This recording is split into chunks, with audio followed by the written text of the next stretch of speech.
അതിലൊരു ഇന്നോവേഷൻ ഉണ്ടാവണം, ഫീൽഡിൽ കോമ്പറ്റീറ്റർ ഉണ്ടാവരുത്.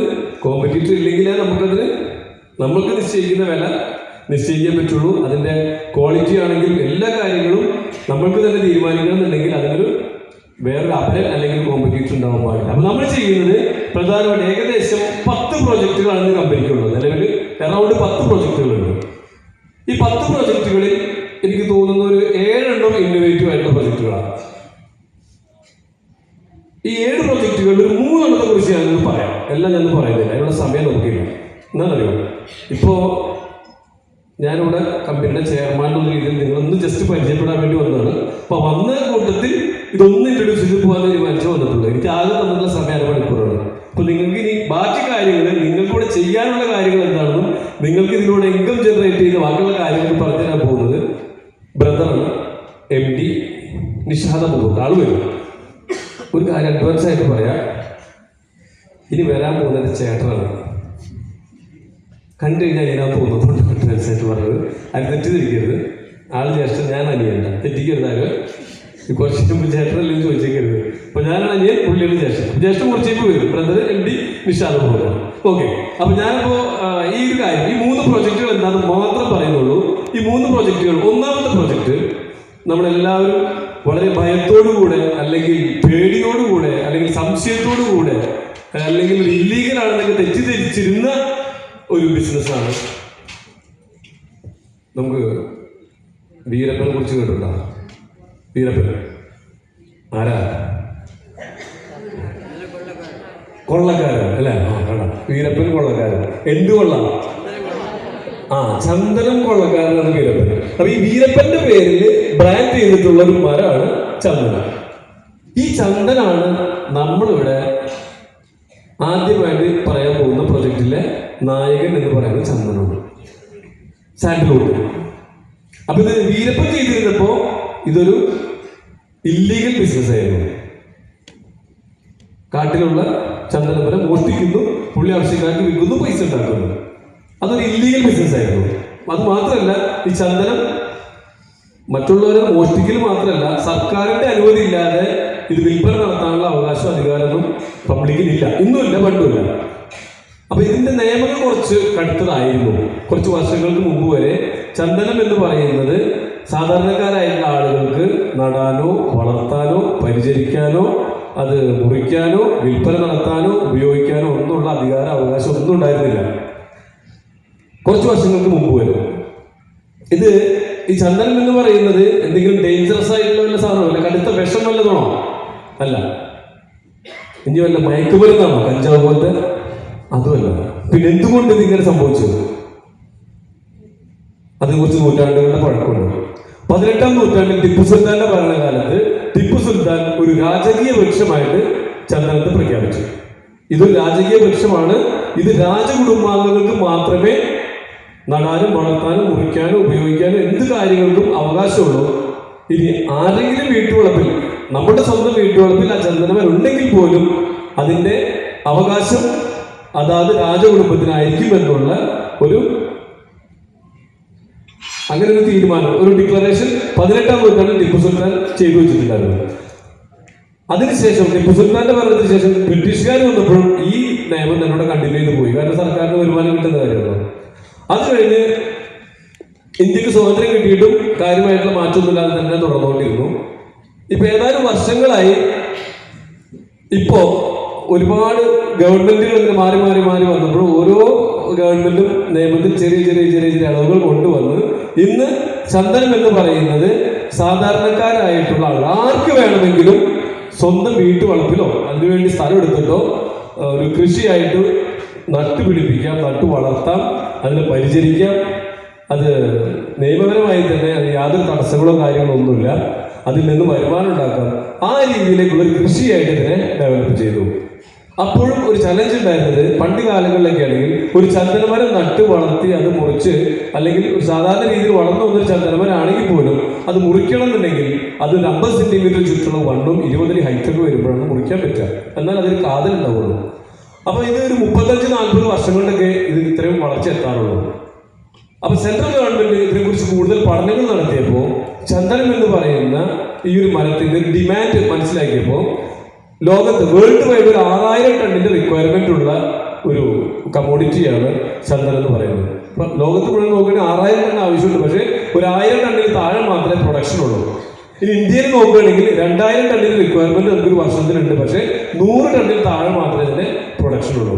ഇപ്പൊ കേന്ദ്ര ഗവൺമെന്റ് ഈ ഒരു ഡിമാൻഡ്, ചന്ദനത്തിന്റെ ഡിമാൻഡ് മനസ്സിലാക്കി ഇത് ഇന്ത്യയിൽ തന്നെ ലോകത്തിലെ ഏറ്റവും നല്ല ചന്ദനം എന്നറിയപ്പെടുന്ന വൈറ്റ് സാൻഡൽ അല്ലെങ്കിൽ സാൻഡലം ആൽബം എന്നറിയപ്പെടുന്ന വൈറ്റ് സാൻഡൽ ഇന്ത്യയുടെ സ്വന്തമാണ്. ഇന്ത്യയുടെ മാത്രം സ്വന്തം എന്ന് വെച്ച് കഴിഞ്ഞാൽ ലോകത്തിലെ തന്നെ ഏറ്റവും വലിയ സ്വാഭാവികമായി വളർന്നു വന്നിട്ടുള്ള ചന്ദനക്കാട് സാൻഡൽവുഡ് ഫോറസ്റ്റ് ഉള്ളത് നമ്മുടെ കേരളത്തില് ഇടുക്കി മറയൂരിലാണ്. ഏകദേശം 62,000 മരങ്ങൾ ഗവൺമെന്റിന്റെ ഓണർഷിപ്പിൽ ഫോറസ്റ്റ് ഡിപ്പാർട്ട്മെന്റിന്റെ കൺട്രോളിൽ ഇപ്പോൾ നിലവിലുണ്ട്. എന്നാൽ അതൊന്നും കുറിക്കാനുള്ള യാതൊരു നിയമവും നിലവിലില്ല. അപ്പൊ ഈ വളരെ ഷോർട്ടുള്ള ഈ ഒരു ചന്ദനം ഇത്രയും ഇന്റർനാഷണൽ മാർക്കറ്റിലും ഇന്ത്യൻ മാർക്കറ്റിലും ഇത്രയും ഷോർട്ടുള്ളത് കൊണ്ട് തന്നെ ഈ ചന്ദന മരത്തെ ഒരു വ്യാവസായിക അടിസ്ഥാനത്തിൽ വളർത്തിയെടുക്കുന്നതിന് വേണ്ടി ഗവൺമെന്റ് നിയമങ്ങളിൽ മാറ്റങ്ങൾ കൊണ്ടുവരികയും ഇതിന്റെ കൃഷി രീതി കുറച്ചും കൂടെ ലളിതമാക്കുന്നതിന് വേണ്ടി ഈ ചന്ദന മരത്തെ കുറിച്ച് പഠിക്കാനായി കേന്ദ്ര ഗവൺമെന്റിന്റെ അണ്ടറിലുള്ള ഒരു ഇൻസ്റ്റിറ്റ്യൂട്ടിനെ ഏൽപ്പിച്ചു. IWST, institute of food science and technology. അവർ ഇതിനെക്കുറിച്ച് കൂടുതൽ പഠനം നടത്തുകയും ചന്ദനം ഒരു സെമി പാരസൈറ്റ് ആയിട്ടുള്ള ആ ഒരു ഗണത്തിൽ പെടുന്ന വൃക്ഷമാണെന്ന് കണ്ടെത്തി. സെമി പാരസൈറ്റ് സ്കൂളിലൊക്കെ പഠിക്കുന്ന കാലത്ത് കേട്ടിട്ടില്ലേ, നമ്മൾ അർദ്ധപരാഗ സസ്യം, പരാഗ സസ്യം എന്ന് കേട്ടിട്ടുണ്ടല്ലോ. അതായത് തനിയെ വളരാനുള്ള ശേഷി മറ്റു മരങ്ങളെ അപേക്ഷിച്ച് പകുതി മാത്രമേ മരത്തിനുള്ളൂ ചന്ദനത്തിന്. മറ്റു മരങ്ങൾ വളർന്നതിന്റെ പകുതി ശേഷി മാത്രമേ ഇതിനുള്ളൂ. അതിനുകൊണ്ടാണ് സെമി പാരസൈറ്റ് എന്ന് പറയുന്നത്. അപ്പൊ ഈ മരത്തിന് വളരുന്നുണ്ടെങ്കിൽ മറ്റു ചെടികളുടെ വേരിലൂടെ വേണം ഇതിന് ആവശ്യമുള്ള വെള്ളവും വെള്ളമൊക്കെ വലിച്ചെടുക്കാൻ, പോഷകങ്ങൾ കിട്ടണമെന്നുണ്ടെങ്കിൽ. അപ്പോ IWST ഇത് കണ്ടെത്തി, സെമി പാരസൈറ്റ് എന്ന് മനസ്സിലാക്കി ഇതിനൊരു പുതിയൊരു കൃഷി രീതി ഡെവലപ്പ് ചെയ്തെടുക്കുക കൂടെ ചെയ്തു. ഒരു 10 മുതൽ 15 വർഷം കൊണ്ട്, ഈ 35-40 വർഷം കാത്തു നിൽക്കാതെ ഒരു 10 മുതൽ 15 വർഷം കൊണ്ട് ഒരു ചന്ദന മരത്തെ മുറിക്കാനുള്ള പരുവത്തിലാക്കി എടുക്കുന്നതിനുള്ള പുതിയൊരു കൃഷി രീതി ഡെവലപ്പ് ചെയ്തു. അതിന് പറയുന്നത് ഹോസ്റ്റൂറിയം എന്ന് പറയാം. എന്ന് വെച്ചാൽ ഒരു ചന്ദനത്തെ നടുമ്പോൾ അതിന്റെ കൂടെ തന്നെ അതിനൊരു ഹോസ്റ്റ് പ്ലാന്റ് കൂടെ അതിന്റെ കണക്കിൽ വെച്ചു കൊടുക്കും. ഇതിന് വെള്ളം വലിച്ചെടുക്കാനായിട്ട്. അപ്പൊ തുടക്കത്തിൽ നമ്മളൊരു ചീരച്ചെടി വെച്ചെടുക്കും, പൊന്നങ്ങണ്ണി ചീര. കുറച്ച് വളർന്നു കഴിയുമ്പോൾ അതിനൊരു തൊമരപ്പയറിനൊരു പയർ ചെടി വെച്ചു കൊടുക്കും.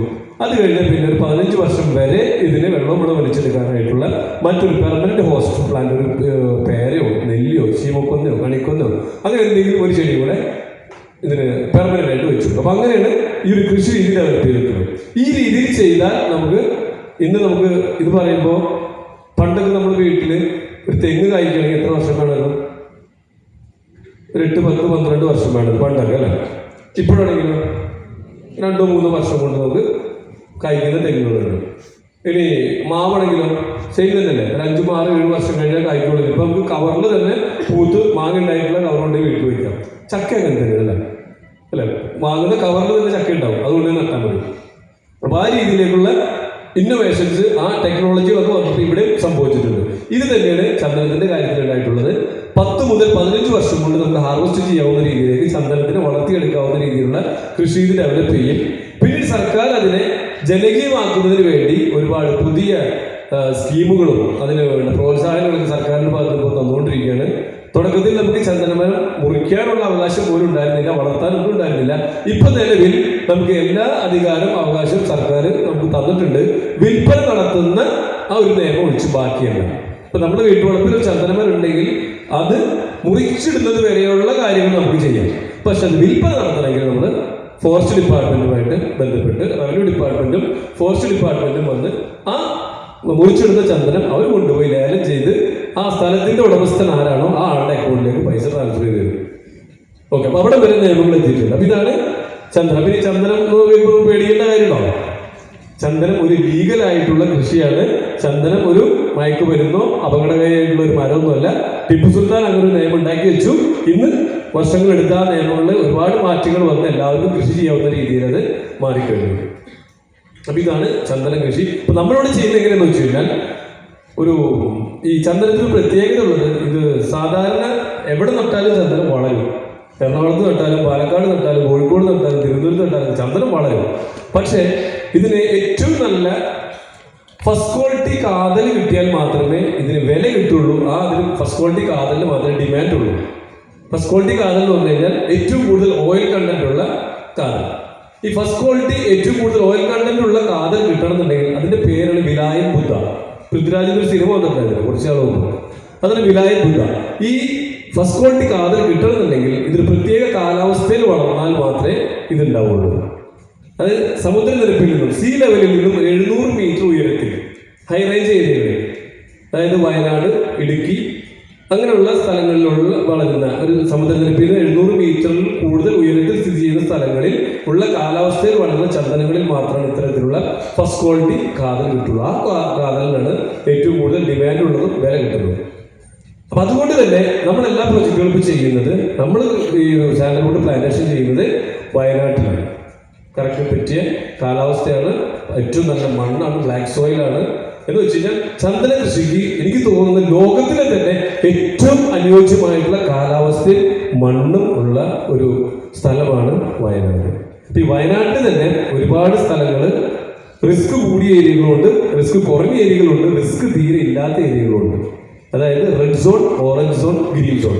അപ്പൊ നമ്മൾ എടുക്കുന്ന സ്ഥലങ്ങളെല്ലാം തന്നെ കമ്പനി ഇപ്പോൾ ഡെവലപ്പ് ചെയ്തുകൊണ്ടിരിക്കുന്ന എല്ലാ സ്ഥലങ്ങളും നല്ല ഗ്രീൻ സോണിൽ പെട്ട സ്ഥലങ്ങളാണ്. അതായത് കഴിഞ്ഞ ഒരു 50 വർഷമായിട്ട് യാതൊരു ഡിസാസ്റ്ററും റിപ്പോർട്ട് ചെയ്തിട്ടില്ലാത്ത, ഇനി വരാൻ പോകുന്ന ഒരു 50 വർഷത്തേക്കും പ്രത്യേകിച്ച് ഡിസാസ്റ്റേഴ്സ് ഒന്നും എക്സ്പെക്ട് ചെയ്യാത്ത സ്ഥലങ്ങളാണ് ഗ്രീൻ സോണുകൾ. അത്തരത്തിലുള്ള ഗ്രീൻ സോണിലുള്ള സ്ഥലങ്ങളാണ് നമ്മൾ ഡെവലപ്പ് ചെയ്തുകൊണ്ടിരിക്കുന്നത്.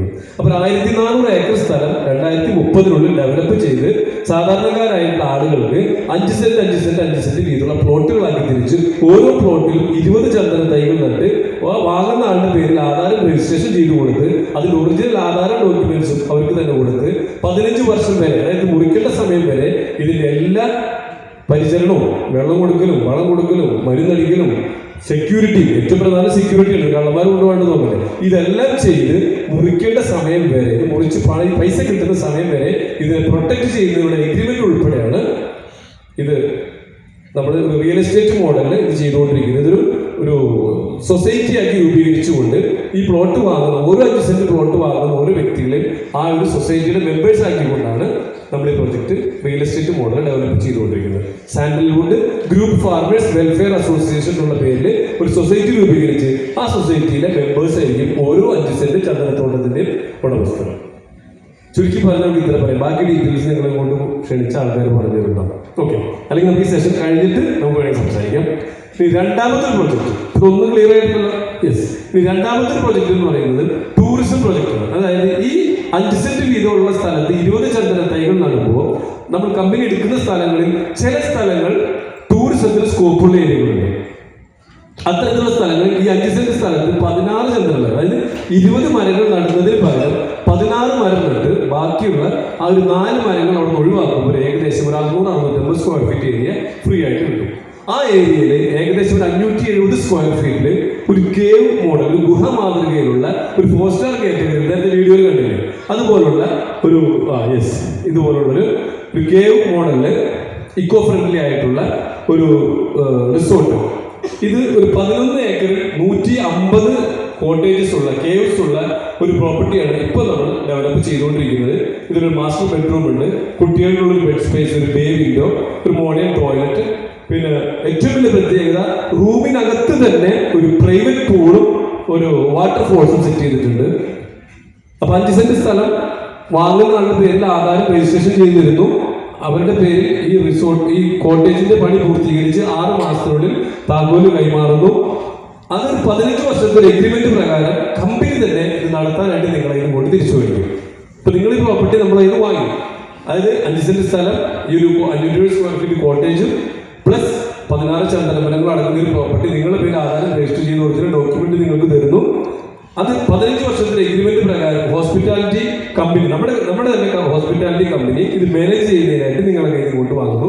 ഇത് കംപ്ലീറ്റ് മാനേജ് ചെയ്ത്, മാർക്കറ്റ് ചെയ്ത്, റൺ ചെയ്ത്, ഇതിന്റെ എല്ലാ മെയിൻ്റനൻസും എല്ലാ കാര്യങ്ങളും കമ്പനി തന്നെ ചെയ്ത് ഇതിൽ നിന്ന് കിട്ടുന്ന വരുമാനം ചെലവ് കഴിച്ച് 80% ഇത് പണം കൊടുത്തു വാങ്ങിയ ഇൻവെസ്റ്റർക്കും 20% ഇത് മാനേജ് ചെയ്ത് കമ്പനിക്കുള്ളത്. എന്ന് പറഞ്ഞാൽ ഇപ്പൊ നമുക്കൊരു 3 ലക്ഷം രൂപയുടെ ഒരു മാസം അവിടെ നിന്ന് എല്ലാ ചെലവ് കഴിച്ച് ബാക്കി കിട്ടുന്നതെന്നുണ്ടെങ്കിൽ 2.5 ലക്ഷം രൂപയോളം അതിന്റെ ഉടമസ്ഥനും ഏകദേശം 50,000 രൂപയോളം കമ്പനിക്കും എടുക്കുന്നു. അപ്പൊ ഇതിനകത്ത് ഈ ഒരു പ്രോപ്പർട്ടിയിൽ 150ഓളം കോട്ടേജസ് ആണുള്ളത്. ഈ 150ഓളം കോട്ടേജസ് അവിടെ ഉണ്ടെങ്കിലും ഇതിൽ കോമൺ അമ്യൂണിറ്റീസ് എന്ന് പറയുന്നത് ഏകദേശം ഒരു 40 കോടി രൂപയ്ക്ക് മുകളിലുള്ള കോമൺ അമ്യൂണിറ്റീസ് ഇതിൻ്റെ അകത്തുണ്ട്. അതായത് ഈ റൂമിൻ്റെ അകത്തുള്ള പൂളിന് പുറമെ മറ്റ് auditorium, common swimming pool, mini zoo, ayurvedic wellness spa, convention centre, ഓഡിറ്റോറിയങ്ങൾ, kids play area, ayurvedic wellness spa, അങ്ങനെ തുടങ്ങിയിട്ടുള്ള ഒരു 40 കോടി രൂപയ്ക്ക് മുകളിലുള്ള ഇൻവെസ്റ്റ്മെന്റ് നടത്തി കമ്പനി ഇതിൻ്റെ അകത്ത് ഒരുപാട് കോമൺ അമ്യൂണിറ്റി സെറ്റ് ചെയ്തിട്ടുണ്ട്. അതായത് ഈ റിസോർട്ടിൽ, ഈ കോട്ടേജിൽ താമസിക്കാൻ വരുന്ന ആളുകൾക്കുള്ള എക്സ്ട്രാ ഫെസിലിറ്റികൾ കൊടുക്കുന്നതിനുള്ള കോമൺ അമ്യൂണിറ്റീസ് ആണ്. ഇതിന് ഈ കോട്ടേജ് വാങ്ങുന്ന ആരും ഇൻവെസ്റ്റ് ചെയ്യണ്ട, പക്ഷെ ഇതെല്ലാം ഉപയോഗിക്കും. നിങ്ങൾ ഈ കോട്ടേജ് മാത്രം പർച്ചേസ് ചെയ്താൽ മതി. ഓക്കെ, അപ്പൊ 2 പ്രോജക്റ്റും ഏകദേശം മനസ്സിലായല്ലോ. അപ്പൊ ഈ ഒരു പ്രോജക്റ്റിന് ഒരു പ്രത്യേകത കൂടി ഉണ്ട്. നമുക്ക് 3 രീതിയിൽ ബെനിഫിറ്റ് കിട്ടും. 3 രീതിയിൽ ബെനിഫിറ്റ് കിട്ടുന്നു എന്ന് പറയുമ്പോൾ, ഒന്നാമത്തെ ബെനിഫിറ്റ് ഇതിൽ നിന്ന് കിട്ടുന്നത് ടൂറിസം ബെനിഫിറ്റ് ആണ്. ടൂറിസം ബെനിഫിറ്റ് എന്ന് പറഞ്ഞാൽ ഈ ഒരു കോട്ടേജ് നമ്മൾ റെന്റിന് കൊടുക്കുമ്പോൾ ഇതിൽ നിന്ന് കിട്ടുന്ന വാടക വരുമാനം, റെന്റൽ ഇൻകമാണ് ഇതിലെ ടൂറിസം ബെനിഫിറ്റ്. എന്ന് വെച്ചാൽ നിങ്ങൾ ഇൻവെസ്റ്റ് ചെയ്യുന്ന എമൗണ്ട് ഒരു 3 മുതൽ 5 വർഷം കൊണ്ട് 100% നിങ്ങൾക്ക് തിരിച്ചു കിട്ടും. എത്ര രൂപയാണ് നിങ്ങൾ ഇൻവെസ്റ്റ് ചെയ്യുന്നത് ഈ ഒരു കോട്ടേജ് പർച്ചേസ് ചെയ്യാനായിട്ട്, അല്ലെങ്കിൽ ഇതിന്റെ ഒരു ഷെയറിലേക്കായിട്ട് ഇൻവെസ്റ്റ് ചെയ്യുന്നത്, അതൊരു 3 മുതൽ 5 വർഷം കൊണ്ട് നിങ്ങൾക്ക് 100% തിരിച്ചു കിട്ടുന്നു. പിന്നീട് അങ്ങോട്ട് ഇതിന്റെ കിട്ടുന്ന എല്ലാ വരുമാനവും, ഈ വാടക വരുമാനം എല്ലാം ആജീവനാന്ത കാലം നിങ്ങൾക്ക് തന്നെ ഉള്ളതാണ്. എന്ന് വെച്ചാൽ നിങ്ങളുടെ പേരിൽ ആധാരം, ഇപ്പോൾ ഇത് നിങ്ങൾ വാങ്ങുമ്പോൾ നിങ്ങളുടെ പേരിൽ ആധാരം രജിസ്റ്റർ ചെയ്യുന്നു, ഒപ്പം തന്നെ ഇതിന് വരുമാനം നിങ്ങൾക്ക് എല്ലാ മാസവും തരുന്നു. അപ്പൊ ഇതിന് വാടക വരുമാനം നിങ്ങൾക്കുള്ള ടൂറിസം ബെനിഫിറ്റ് ആണ്. രണ്ടാമത്തെ ബെനിഫിറ്റ് ഇതിൽ നിന്ന് കിട്ടുന്ന ഒരു അഗ്രികൾച്ചർ ബെനിഫിറ്റ് ആണ്. ഈ കോമ്പൗണ്ടിൽ 16 ചന്ദന മരങ്ങളുണ്ട്. 16 ചന്ദന മരങ്ങൾ എന്ന് പറയുമ്പോൾ ഒരു ചന്ദന മരത്തിന് ഏകദേശം ഒരു 10 മുതൽ 15 വർഷം കൊണ്ട് നമ്മൾ പ്രതീക്ഷിക്കുന്ന ഒരു 25 ലക്ഷം രൂപ ഒരു മരത്തിന്. അപ്പോൾ 16 മരം എന്ന് പറയുമ്പോൾ ഏകദേശം 4 കോടി രൂപ നമുക്ക് ചന്ദന മരത്തിന് മാത്രം ഒരു അഗ്രികൾച്ചർ ബെനിഫിറ്റ് ആയിട്ട് നമുക്ക് ഇതിലൂടെ കിട്ടുന്നു. മൂന്നാമത്തെ ബെനിഫിറ്റ് ഇതിന്റെ ഒരു റിയൽ എസ്റ്റേറ്റ് ബെനിഫിറ്റ് ആണ്. ഈ ഒരു പ്രോപ്പർട്ടി നിങ്ങൾ വാങ്ങി, നിങ്ങളുടെ പേരിൽ ആധാരം രജിസ്റ്റർ ചെയ്തു, നിങ്ങൾക്ക് ഇത് എപ്പോൾ വേണമെങ്കിലും നിങ്ങൾക്ക് വിൽക്കാം, കൈമാറ്റം ചെയ്യാം. അപ്പൊ അങ്ങനെ കൈമാറ്റം ചെയ്യുമ്പോൾ ഈ പ്രോപ്പർട്ടിയുടെ വാല്യൂ കഴിഞ്ഞ വെറും 10 മാസം കൊണ്ട് ഇതുണ്ടായിട്ടുള്ള വർദ്ധനവ് 120%. 10 മാസം കൊണ്ട് 10 മാസം മുമ്പ് വിറ്റിരുന്ന വിലയല്ല ഇന്ന് വിൽക്കുന്നത്. വെറും 45 ലക്ഷം രൂപക്കാണ് സ്റ്റാർട്ടിങ്ങിൽ കൊടുത്തിരുന്നുണ്ടെങ്കിൽ ഇന്നത് 1 കോടി 10 ലക്ഷം രൂപക്കാണ് സെയിൽ ചെയ്തുകൊണ്ടിരിക്കുന്നത്. ഈ ഒരു ജൂൺ ആകുമ്പോഴേക്കും അതിന്റെ റേറ്റ് ഒരു 1.5 കോടി രൂപ.